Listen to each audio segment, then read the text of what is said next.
नमस्कार। मैं डॉक्टर अमित व्यास हाजिर हुआ हूँ एक ऐसे विषय पर चर्चा करने के लिए जो एक बहुत ही रोचक और महत्वपूर्ण जानकारी के रूप में मैं आपके सामने प्रस्तुत करने जा रहा हूँ। देखिए, सबसे बड़ी बात क्या है कि हम जब मकान में रहते हैं और जिस वातावरण में हम अपना जीवन जीते हैं, तो एक ही घर में बहुत सारे मेंबर्स ऐसे होते हैं जिनकी अलग अलग राशियाँ होती हैं। और मेरे द्वारा अभी तक जितने भी वीडियोस आपके सामने दिखाए गए वो ज़्यादातर राशियों पर आधारित रहे हैं कि मेष राशि वाले व्यक्ति के साथ में क्या घटित होने वाला है, क्या उपाय करने चाहिए। कोई भी जब ग्रहों का राशि परिवर्तन होता है तो मेष राशि से लेकर मीन राशि तक की जो 12 राशियां हैं उन पर क्या क्या प्रभाव देखने को मिलते हैं, इस पर मैं आपसे विस्तृत में चर्चा करता आया हूँ। आज मैं चूँकि एक नए तरीके से एक चीज़ आपके सामने प्रस्तुत करने जा रहा हूँ कि एक परिवार में जब हम रहते हैं, एक मकान में जब हम रहते हैं, तो विभिन्न राशियों वाले व्यक्ति जब एक ही स्थान पर रहते हैं तो उस मकान का वास्तु या उस मकान के ऊपर विभिन्न ग्रहों की जो दृष्टि है, अच्छे या बुरे रूप में, वो हम लोगों को सबको ही फेस करनी पड़ती है। तो ऐसी स्थिति में हम ऐसे कौन से उपचार करें या ऐसे हम कौन सी बातों का ध्यान रखें जिनकी वजह से हम परिवार में रहने वाले सभी सदस्य जो है सुख की अनुभूति करें, शारीरिक समस्याओं से निजात पाए हुए, आर्थिक समृद्धि हमें देखने को मिले। बच्चे चाहे वो 5 साल के हों या 15 साल के, युवा वर्ग हो या बुजुर्ग व्यक्ति हों, यानी हर व्यक्ति के ऊपर उस किए गए उपाय का शुभ प्रभाव पड़े, ऐसी कौन सी बातें हमें ध्यान में रखनी चाहिए। और जो बातें मैं आपको बताने जा रहा हूँ वो बहुत ही व्यवहारिक भी हैं और उनके काफ़ी चमत्कारिक और बड़े शानदार प्रभाव देखने को मिले हैं। मैं चूँकि पिछले कई सालों से इस प्रोफेशन में अपने आप को एक अनुभव के साथ में काफ़ी अच्छी तरीके से मैंने कुछ उपाय जो बताए, उन अनुभवों के आधार पर मैं आपको कुछ ऐसे उपाय सुझाने जा रहा हूँ जिसके लिए ज़रूरी नहीं है कि किसी राशि विशेष के लिए वो उपाय करना सार्थक है, ऐसा नहीं है। सबसे पहली बात तो ये है कि हमारा मकान चाहे वो कैसा भी मुखी का हो, चाहे वो पूर्व मुखी हो या पश्चिम मुखी हो, उत्तर मुखी हो या दक्षिण मुखी हो, हर दिशा में मकानों का निर्माण होता है और हर दिशा हमारी दशा को बदलने में बहुत बड़ा योगदान अदा करती है। मकान कोई सा भी फेसिंग हो, लेकिन अगर हम उस मकान में कुछ चीज़ें धार्मिक आधार पर, ज्योतिषीय उपचार के आधार पर अगर उसको अपने यहाँ पर अपनाते हैं तो निश्चित रूप से उसके चमत्कारिक प्रभाव देखने को मिलते हैं। सबसे पहली बात तो है कि हमारे मकान में 5-6 बातें ऐसी हैं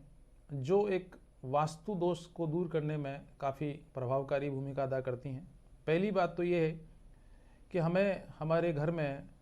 ईशान कोण का मतलब होता है उत्तर पूर्व, यानी नॉर्थ ईस्ट का वो कोना मकान का, जिसे हम ईशान कोण के नाम से जानते हैं, उस ईशान कोण में ही कोशिश करें कि मंदिर का निर्माण हो सके या मंदिर से संबंधित हमारी गतिविधियों को संपन्न कर सकें। और ईशान कोण में पानी का टैंक हो, ये और भी बहुत अच्छी बात है, या बोरिंग हो, ये भी बहुत अच्छी बात है। मकान का उत्तर पूर्व खुला हुआ रहना चाहिए या मकान के उस स्थान पर किन्हीं अपरिहार्य कारणों से अगर हम व्यवहारिक रूप से उसको खुला नहीं रख पाते हैं तो आप उस नॉर्थ ईस्ट वाले स्थान पर एक ऐसी चीज़ का स्थापना करें जो पूरे मकान के नेगेटिविटी को ख़त्म करने में आपको सहायता प्रदान करे। सबसे पहला काम तो ये करना है कि आपको नॉर्थ ईस्ट में पूजा का स्थान बना लेना चाहिए, और नहीं बना पाए हैं तो आप वहाँ पर गणेश जी की मूर्ति या फोटो लगाकर उस स्थान को मंदिर के रूप में कन्वर्ट कर सकते हैं। दूसरी बात जो सबसे महत्वपूर्ण है, उस मंदिर में मोर पंख रखने से मकान के अंदर जो भी नेगेटिव एनर्जी होती है वो सामान्यतः ख़त्म हो जाती है। और सबसे बड़ी बात यह है कि किसी भी प्रकार का कोई भी बाहरी दुष्प्रभाव, जिसे हम नज़र, टोना टोटका या किसी भी प्रकार की हाय इत्यादि से जोड़ते हैं, वो बहुत ही आसानी से हम उसको आसानी से दूर कर सकते हैं। तीसरी बात जो महत्वपूर्ण है, हमारी हिंदू संस्कृति में गंगा जल को काफ़ी शुद्ध जल के रूप में माना है और उसका एक धार्मिक और सात्विक तथा ज्योतिषीय एक मंतव्य है कि गंगा जल अगर हम ईशान कोण में रख देते हैं, और दूसरी बात जो सबसे महत्वपूर्ण है, गंगा जल का इस्तेमाल यदा कदा करते रहने से मकान में कोई भी नेगेटिव ऊर्जा किसी भी रूप में आपके परिवार में रहने वाले सदस्यों के ऊपर देखने को नहीं मिलेगी। देखिए, मौसम का परिवर्तन होना, पॉल्यूशन होना या घर में बीमारियां रहना या परिवार के किसी सदस्य का हमेशा ही बीमार रहना, ये कुछ ऐसी विषय हैं जो हमारे परिवार में या हमारे समाज में देखने को और सुनने को मिलते हैं। तो अगर ऐसी स्थिति किसी भी परिवार में देखने को मिल रही है या ऐसा महसूस करते हैं तो 2 उपाय विशेष रूप से आप करें। सबसे पहला तो काम ये है कि घर में हार श्रृंगार का एक पौधा अवश्य रूप से गमले में लगाएं, और अगर आपके पास कोई पर्याप्त स्थान है तो उसको वहाँ पर लगाएं। उसके लिए किसी दिशा का होना आवश्यक नहीं है। आप पूर्व दिशा में भी लगा सकते हैं, पश्चिम दिशा में भी लगा सकते हैं, दक्षिण में भी लगा सकते हैं, उत्तर में भी लगा सकते हैं। और दूसरा जो महत्वपूर्ण है वो है कि मकान के आसपास अगर अशोक का पेड़ अगर आप लगा लेते हैं तो अशोक का मतलब ही होता है कि शोक रहित, यानी उस मकान में रहने वाले सभी सदस्य स्वास्थ्य की दृष्टि से सुखद महसूस करेंगे। दूसरा, बाहर से ऑक्सीजन की मात्रा भी पर्याप्त मात्रा में मिलेगी। और दूसरी बात यह कि मकान के दक्षिण पूर्व में आपके द्वारा तुलसी का पौधा अपने घर में अवश्य रूप से लगाएं। उत्तर पूर्व में भी लगा सकते हैं और दक्षिण पूर्व में भी लगा सकते हैं, क्योंकि ऐसा करने से, क्योंकि पौधा तुलसी का जो है, जहां एक और नेगेटिव एनर्जी को ख़त्म करता है, वहीं दूसरी ओर उसमें ऑक्सीजन की मात्रा को सप्लाई करने की बहुत अच्छी पावर पाई जाती है। तुलसी के पत्तों का सेवन करने से, तुलसी के पत्तों को चाय में डालकर या तुलसी के पत्तों को अगर हम अपने खाद्य सामग्री में भी अगर इस्तेमाल करते हैं तो ये मान के चलिए कि शरीर में कहीं ना कहीं ब्लड प्यूरिफिकेशन होने में तो आपको हेल्प मिलेगी, बल्कि आपको एक पॉजिटिविटी की भी चीज़ महसूस करती हुई देखी जाएगी। और एक सबसे महत्वपूर्ण बात है कि सुबह और शाम घर में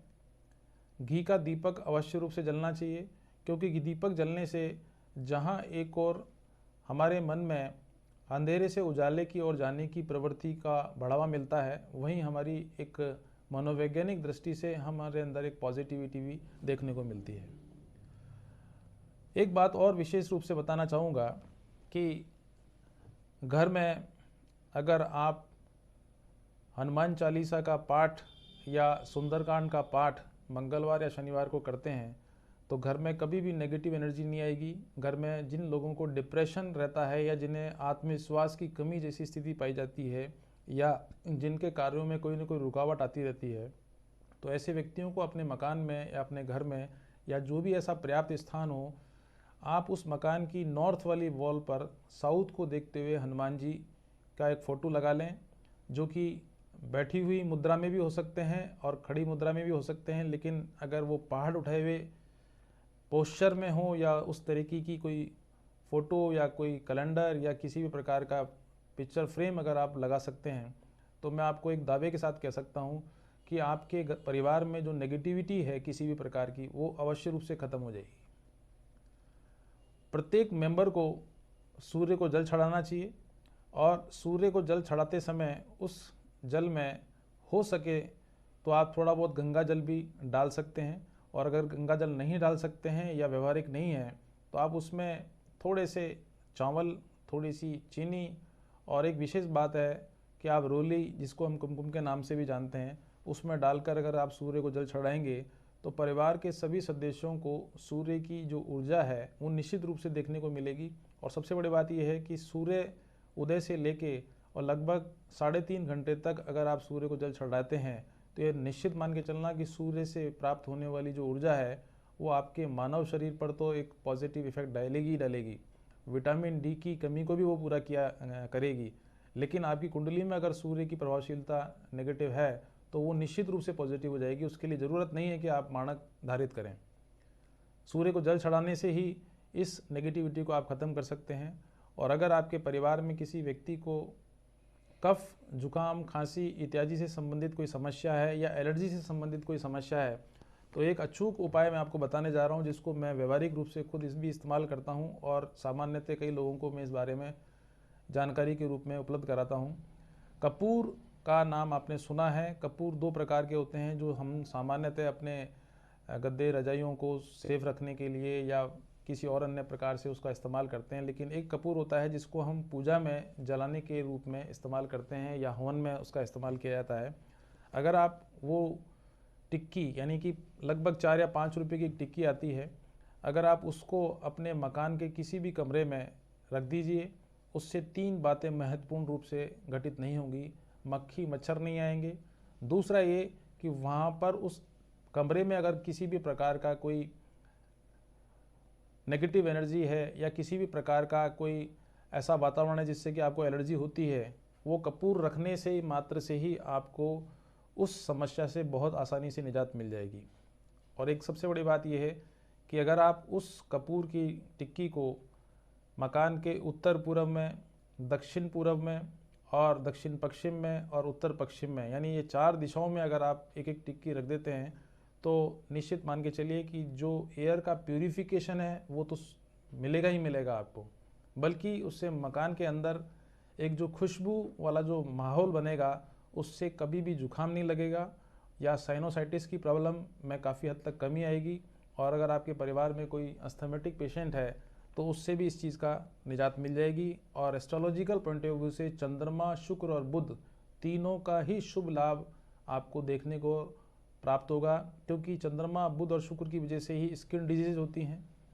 एलर्जी होती है, ब्रोंकाइटिस अस्थमा की प्रॉब्लम होती है, सांस लेने में दिक्कत आती है। ये सारी समस्याएं इन तीनों ग्रहों की वजह से होती है। और इन तीनों का एक अचूक बाण है जिसमें कि आपका कोई पैसा नहीं लगता है, उसके लिए कोई आपको नियम विधि करने की ज़रूरत नहीं है। वो जो टिक्की आपने रखाई है कपूर की, वो लगभग 3 से 4 दिन या 5 दिन में वो अपने आप ही स्वतः ही उड़ जाती है या ख़त्म हो जाती है। दूसरी आप परचेज करके उसको वापस वहाँ रख दीजिए। मैं आपको दावे के साथ और निश्चित रूप से कह रहा हूँ कि चंद्रमा, बुध और शुक्र का इलाज तो आप इस प्रकार से कर ही पाएंगे। वहीं दूसरी ओर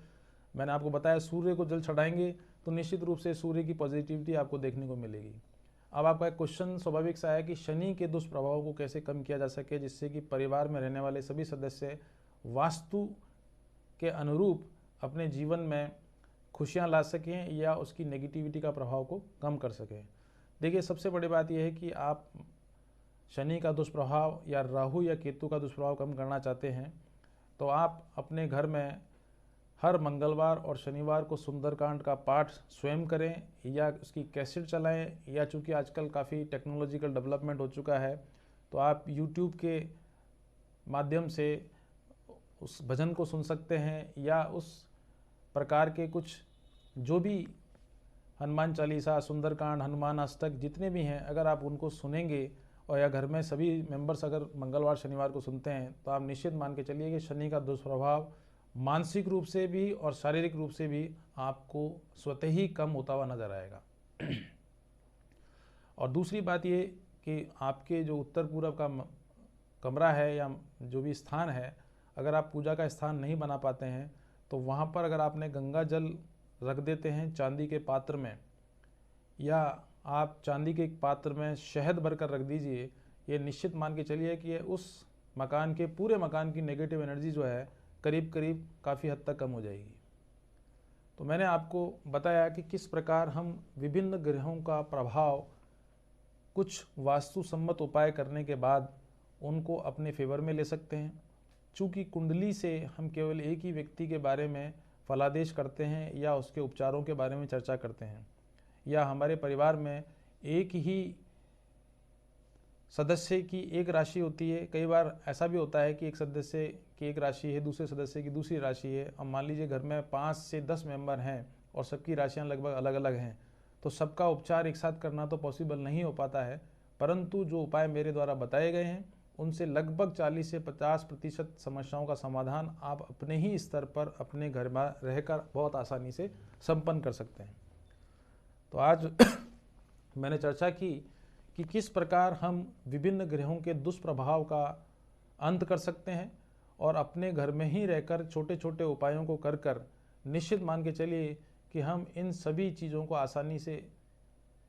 अपने फेवर में ले सकते हैं। परिवार के सभी सदस्यों को शारीरिक, मानसिक और आर्थिक तीनों ही प्रकार से प्रगतिशील अवस्था में ला सकते हैं। और घर में कोई भी किसी भी प्रकार का नेगेटिव वातावरण, चाहे वो शारीरिक रूप में है या मानसिक रूप में है, वो निश्चित रूप से कम आपको दिखलाई पड़ेगा। आज के लिए तो इतना ही पर्याप्त है। नमस्कार।